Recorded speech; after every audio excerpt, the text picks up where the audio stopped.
Chandrababu Naidu Yeleru phase 2 పనులకు 160 కోట్ల రూపాయలు కేటాయిస్తే జగన్మోహన్ రెడ్డి ప్రభుత్వం వాటిని రద్దు చేయడం వల్లనే వరద ముంపు కారణమని టీడీపీ రాష్ట్ర అధికార ప్రతినిధి పిఠాపురం మాజీ ఎమ్మెల్యే వర్మ అన్నారు. గొల్లప్రోలు మండలంలో వరద ముంపుకు గురైన పంట పొలాలను ప్రాంతాలను మాజీ ఎమ్మెల్యే వర్మ పార్టీ నాయకులతో కలిసి పర్యటించారు.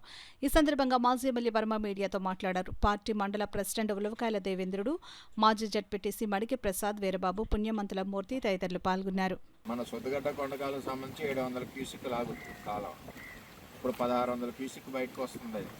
దానివల్ల మునిగిని ఎక్కడికక్కడ అడ్డిల్స్ ఏమున్నాయో అడ్డిల్స్ ఇరిగేషన్ అధికారులు ఎక్కడికక్కడ క్లియర్ చేస్తూ ఉన్నారు, కిందకి సముద్రాన్ని నీళ్ళు వెళ్ళిపోయేలాగా. ఈరోజు ఈ వరదకి ముఖ్య కారకుడు జగన్మోహన్ రెడ్డి.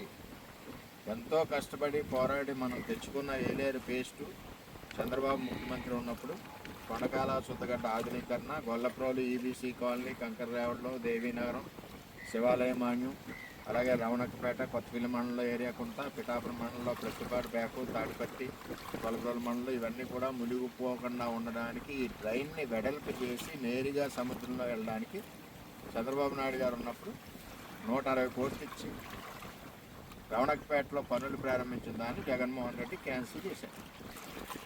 ఆ రోజు ఉన్న విదేశీయులు ఎవరైతే ఉన్నారో 2019-24లో అప్పుడు ఎంపీ కానీ అప్పుడున్న ఎమ్మెల్యేలు కానీ దీన్ని రద్దు చేయమని చెప్పి కోరారు. వాళ్ళు కోరి దీన్ని క్యాన్సిల్ చేయించారు.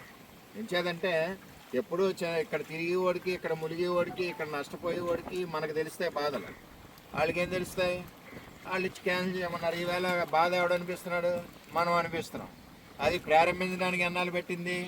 పిఠాపురం నియోజకవర్గ తెలుగుదేశం పార్టీ కార్యకర్తలు సంవత్సరాలు పోరాడితేనే అవి వచ్చినాయి. మన ప్రభుత్వం వచ్చాక ఇప్పుడు మళ్ళీ ప్రారంభించుకోవాలి. అంటే వచ్చిన దాన్ని గ్లాసు పగలగొట్టడం ఎంత ఈజీయో 1924లో జగన్మోహన్ రెడ్డి ఇక్కడున్న మన ఎంపీ గారు, అప్పుడున్న మన ఎమ్మెల్యే గారు అందరూ కలిసి ఆ గ్లాసు పాల్గొట్టేశారు అంతే.